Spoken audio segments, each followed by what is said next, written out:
Good morning, everyone. It is approximately 8:35 a.m. EST here on the East Coast of the U.S. Coming to you live straight from the off-grid farm.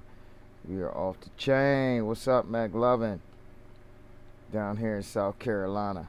So, part two of this because they just updated the since I streamed, they just updated the sales.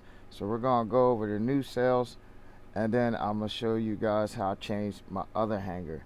So with no further ado, let's just hop right into it. And good morning to you too, brother. So as you see here, I have changed a few things in my hanger, and we'll go over that before I review what changed in the sales. So instead of an auto, I went with a Misaki, and I'm running all lockdown weapons. I like the halos for the amount of damage that they put out, but also if you get caught in a brawl, they recharge slow. Okay, so they take 9 seconds to reload or something like that. But when your shredders take 5 seconds, but they are fully loaded once again. So that was a change there with that instead of auto. And also the auto I had on the angler, also changed that up so that I can go with Eddie Knoll. It was hard keeping in range all those 350 weapons, but if I had somebody in range of the 350 weapons, I was killing them. Here it don't matter if I have them out to 500, going with the Eddie Knoll on the angler. In case you don't know what Eddie Knoll is, because a lot of people don't use him, he is the legendary pilot just for blast shotguns, and they unload 10% faster, which kind of equates to about 10% more damage. Alright, so we're going with that after the nerf. I also changed up to dual redeemers over here, and I changed up from my long range setup to a short range, because now I got it on my short map hanger. So I'm going with my auto with the short range weapons on the emoji. As far as the Lucha, I think I've already showed my beacon holding Lucha with the glaive and the cinders.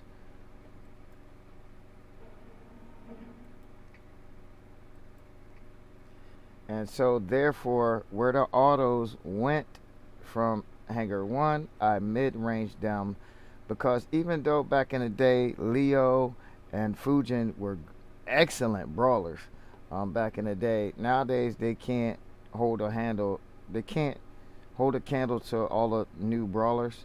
So I mid-ranged them, and we're gonna be testing that out shortly. So I mid-ranged the Fujin with cryptic hazards and auto. This is still standard setup. Oh, and I did change my mender from super long range, and from my third hanger, brought him back into the second hanger and put him with all lockdown. And I changed my shelter meter from straight up brawler to the explosive types now. So when he jumps in, you know, boom, boom, boom, boom, boom. I didn't want to go all rockets, because the rockets are great, but then when you run into shields, you know, you're stuck. And you guys know I'm a big fan of mixing. When you're not using Eddie Knoll, I'm a big fan of mixing blast shotguns with the blast rockets, because you can constantly stay firing with the blast rockets, but when they're not charged up, they're pewing, and you need your maces. They can cover you while your maces are reloading, and when your blast shotguns are reloaded, they're back 100. And so we also autoed the Leo with Ardent Spears and Unknown Decay. I did not change anything on my TDM Indra, of course. This thing is already a monster the way that it is, so we're going to leave that. I didn't have any reason to touch it whatsoever. So now we revisit the long range hanger. Notice my butch is not in there any longer. It's because I wanted to bring back the old school leaping with the gecko and ballista, the griffin. So I brought the griffin back, y'all, and we're gonna see how this griffin does at 1100 range meter. And so I changed over to bring my #1 pilot back in on my Erebus. Even though I love the Temperibus, trust me, the Temperibus is monster. But when I was running the Temperibus, I had my Carnage in close range, and it just wasn't doing so well. So I put him back. I lose a Tempest, but I gain a Daltaki, so I think, you know, should be alright. And another change is that I removed my decays off of here to go straight with Dragoons on the Unknown Seraph. Because decays are more like over time, when Dragoons are more like just dump all the alpha damage you can real quick. And the numbers are just way, even my lower level one, the numbers are just too high as compared to, even with the multiplier on the decays. So, you know, 8700 here, not bad. And then we'll go down to the decays I have leveled, and see they're only doing, and you multiply that, even if you doubled it, it's only 4500, okay? And that's on the third shot, because this is your first shot here. While my Dragoon is hitting for 8700 each and every shot, and I think that makes sense. I never stay the same way. Thanks for showing up, Hamid Khan, Abandon, Terra Road. That was a great stream, by the way, Terra Road. Thanks for showing up, Mortal. So I think that makes more sense to roll with the Dragoon. I really wish I had some Dragoons, but I do not. And of course, being as though I still had these sitting around, I brought the Lancelot back in instead of just swapping this out for another, my Griffin in for another bot. I decided to take my Butch out, because even though it's way faster than my Lancelot, it's not armored, and when I had to close range my my Butch, I hate it, because it just gets melted in the new meta. And the Lance, even while slow with long range weapons, it still does surprisingly good because of the frontal armor against everything except for Reapers. So a lot of the energy builds, my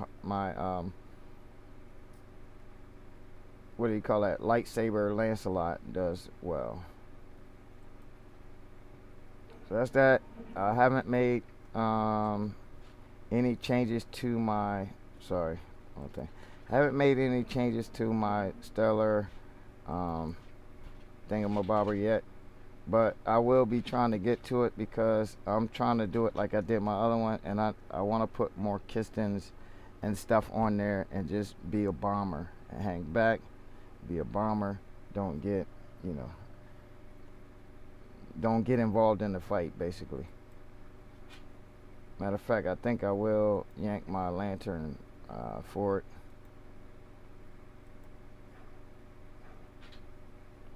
And I'm using the Pantagruels on this one because I don't have like 50 million healing modules like I do on my other one, to like support myself when I launch my turret away into the fight, because some people sit back and watch you, wait for you to launch that turret, and then that's when they swoop in and kill you.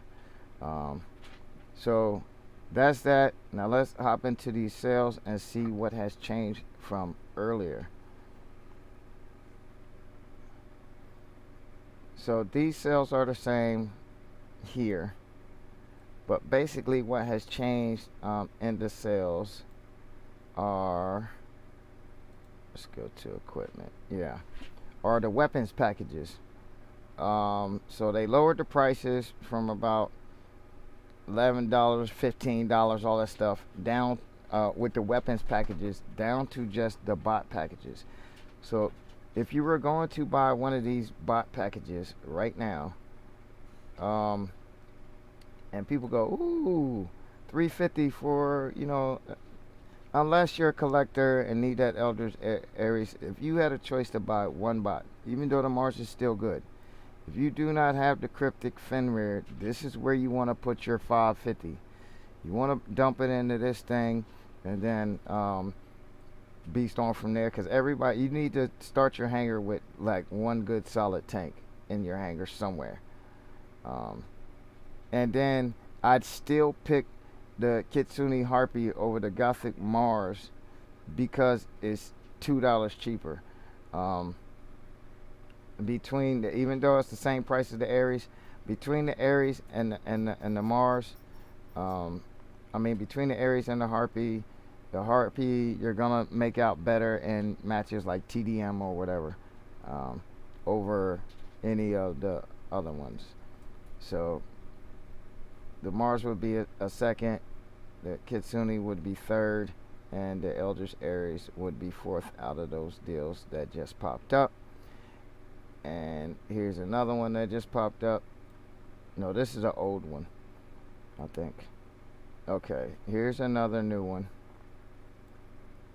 The Ardent Behemoth with the Yandy Avengers for $7. Not bad. Of course, you're not going to run the Yandy Avengers on too many things, but they are the SE edition. They're real hard to get. But if you do not have the Ardent Behemoth and you haven't won a Crisis or anything like that, for now, this is not a bad deal for $7, because you would pay more than that trying to get the Ardent Behemoth and get it the MK2. So it's not a bad deal. What I was telling you about these deals, even though you go, oh yeah, I got the Kitsune Harpy, 2 Yojis and a Huang Ji and all that, and you're paying $12, and then you got to invest a lot of time and money to level that stuff up yet. So what are they talking about? The Heimdall and for Evora. See, if they were doing special edition or something like that, because you still have to invest, it would be worth the $15. But it's not worth $15 for a Heimdall and 4 standard Heimdall, standard Evoras, and you still have to invest a lot of stuff. So here are the old deals. Those were all the new deals. So we already reviewed this. I just want to show you the changes to my other hanger and what they had for the new deals. Okay, they've been had the Alming out there. And that's it for the new deals, guys. So I was going to be short and sweet, but while you're here, I'm going to make this announcement. Please check out my main man, Duck-Con Quack, because I'm trying to squeeze in a couple minutes before he pops on. Check out my main man, Duck-Con Quack, Hamid Khan, ANZ Gaming, excuse me. Who else did I? Mortal WR.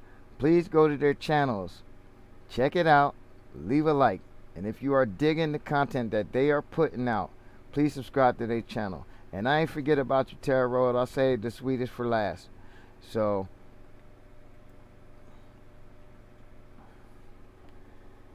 those are the changes that I made to the hanger, and those are the changes for the deals that just upgraded in the last hour. While I was watching Terra Road stream. Like I said, please go check them out, leave a like, and if you're digging the content that they're putting out, please subscribe to their channels. They put out a plethora of content across many different games. Love, peace, happiness. Y'all enjoy the rest of y'all day. I will catch y'all there in the battlefield. You know I have no picks.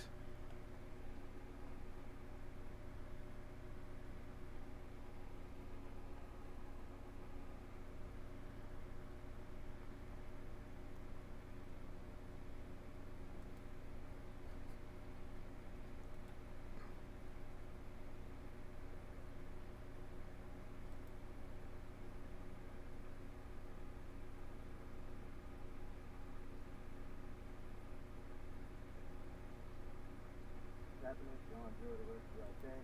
I will catch y'all here on the battlefield.